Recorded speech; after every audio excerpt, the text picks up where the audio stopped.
suatu masalah besar, saudara. Manusia berada dalam daging dan manusia berada dalam hubungan yang tidak berdamai dengan Allah. Karena kita terpisah dari Allah gara-gara dosa. Dan kita seharusnya menerima murka Allah. Itulah sebabnya mengapa manusia berdosa perlu didamaikan dengan Allah yang kudus. Itulah alasan mengapa Yesus Kristus harus datang dan menjadi daging, adalah untuk mendamaikan kita. Oleh kematian Kristus kita didamaikan. Untuk apa? Untuk menempatkan kita kudus, tak bercela dan tak bercacat di hadapannya. Apa ini maksudnya? Artinya keadaan kita di luar Kristus tidak kudus, bercela dan cacat. Kalau saudara baca Perjanjian Lama, ada sebuah ritual atau upacara pengampunan dosa di mana dijelaskan oleh kitab Imamat pasal 16-17. Itu yang namanya hari pendamaian. Ritual penumpangan tangan imam di hari pendamaian. Artinya begini, keadaan bangsa Israel yang tidak kudus, yang bercela dan bercacat ditanggungkan ke atas hewan yang tidak bercacat dan bercela. Supaya apa? Supaya kesempurnaan dan ketidakbercacatan dan ketidakbercelaan sang hewan diperhitungkan ke atas manusia yang tidak kudus, bercela dan cacat. Ini ceritanya, saudara. Yesus adalah pendamaian kita. Keadaan kita yang tidak kudus, keadaan kita yang bercela dan cacat ditanggungkan kepada Yesus Kristus yang tidak bercacat dan tidak bercela. Namun kesempurnaan Yesus, ketidakbercacatan Yesus, ketidakbercelaan Yesus Kristus diperhitungkan atas kita yang tidak kudus, bercela dan cacat, supaya saudara dan saya dapat dikuduskan. Berikan tepuk tangan buat Tuhan yang paling meriah. Ini adalah kabar baik. Itulah sebabnya dengar, pengumuman kelahiran Yesus datang kepada orang-orang yang paling tidak layak. Gembala-gembala. Mengapa kok para gembala yang menerima kabar baik kesukaan tentang Yesus lahir? Karena gembala dianggap najis, gembala dianggap hina, gembala dianggap rendah. Kenapa kok najis? Karena mereka menyentuh domba yang hidup dan yang mati siang dan malam. Maka menurut kitab Imamat, mereka kalau menyentuh binatang mati, menyentuh kotoran binatang, mereka itu najis. Mereka nggak signifikan di hadapan manusia. Tetapi kenapa malaikat Gabriel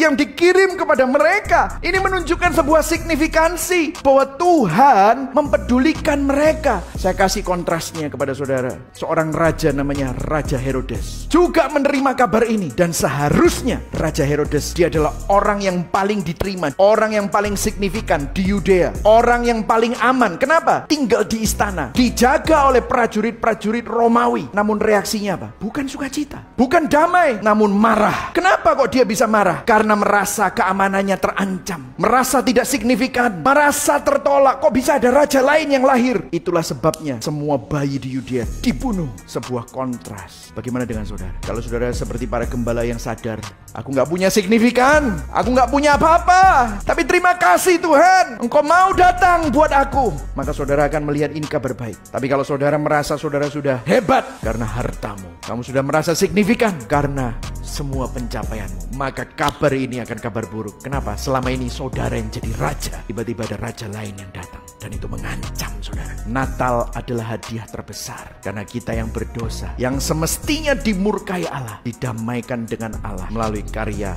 penebusan Yesus Kristus. Tuhan menyelamatkan kita bukan karena kita lovely atau beautiful, tapi Tuhan menyelamatkan kita untuk membuat kita menjadi lovely and beautiful bagi Dia. Berikan tepuk tangan buat Tuhan. Amin.